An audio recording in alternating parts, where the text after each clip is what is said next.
Hi y'all, I ordered this dress online from Henry's for the Miss America Goes Red fashion show, and it was on clearance, around $100, so I knew there was a chance it could be damaged, but it came with the zipper kind of ripped out.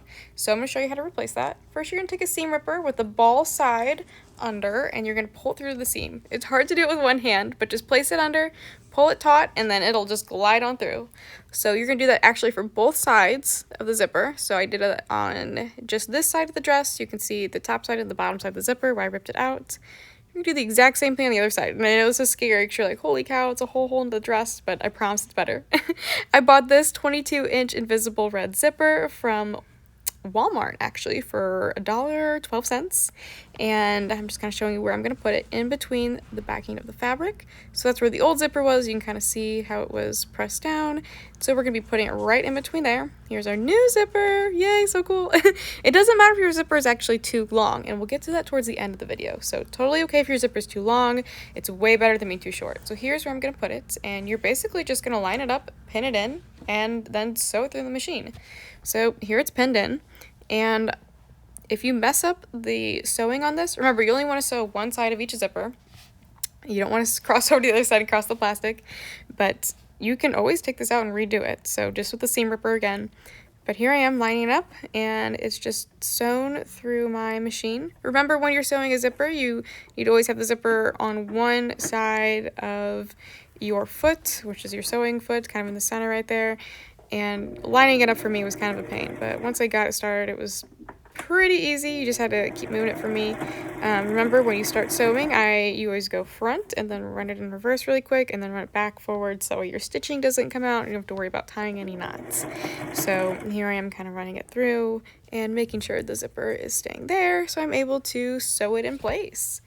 And yeah, replacing a zipper actually isn't as bad as everyone makes it seem. So don't be overwhelmed, like, holy cow, it's a whole zipper. I get to see inside of the dress. That's scary. No, you'll be all good. I promise you'll be all good. So just jump in and try it. And I promise you it'll be way cheaper than spending $100+ at an alteration shop to get it done.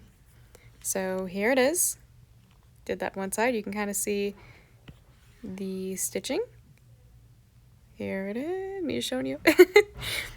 On one side, that safety pin at the bottom was where that was kind of frayed at the end, and I knew I wanted the zipper to stop there, so that was my point on that side. Now I'm going to do the exact same thing on the other side. So now, and here we go, you can see how the bottom is just kind of whack, and you can see where it's kind of torn apart and needs to be sewn back together. There's a few ways you can do this. You can sew it inside, you can sew it outside. I feel like I needed the structural support outside, and with the thread and where the zipper was, you wouldn't be able to tell how it was laying if I were to sew it outside. So this is me shoving the needle through after I'd threaded it to kind of get it all the way to the end of where it was starting to pull apart. Cutting the tail a little bit because I didn't want it to show through, or potentially cutting the zipper. That could have been bad. Here we go. Remember, I always have scissors that are just for thread, and that's what keeps them super sharp and you're able to have those nice clean cuts. So make sure if you're really going to get into sewing, you have a pair like that as well. And I'm just going to sew on top. Yep, just do some simple stitches all the way up. And with this, it kind of reinforced it so it wasn't going to pop back open, and I felt like I should have done this on top like I did here instead of continuing that invisible stitching that it had, because it was already a weak point in the dress, and I wanted to make sure that it was going to be able to withstand the wear and tear of the Miss America Goes Red fashion show for the American Heart Association.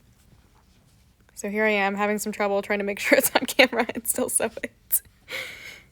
So remember, when you're doing zippers, there's usually always going to be one end that's always a little crazy, and for me it was this one. If you ever get a knot in your thread like this, if you pull it, ironically, well, okay, it took me a hot second, but I promise you it came out eventually. I don't know if it ended up on here, but, well, okay, there it is. I promise it'll come out. It just took me a second. But yeah, so here is what it looked like before. And then here it is after, kind of on the other side too. So I ended up cutting the zipper that was excess just with another pair of scissors. You can see at the bottom. I patched a hole on that side that was on me. And then to make sure that zipper would actually stop there and be taut, I just did some simple stitching. You can see right in the middle there. to kind of hold it in place. Right in the middle, yep. And that was just right around the zipper and that inner lining of the fabric to keep it in place. And then I kind of hand did the stuff at top a little bit just to make sure it's a little bit cleaner.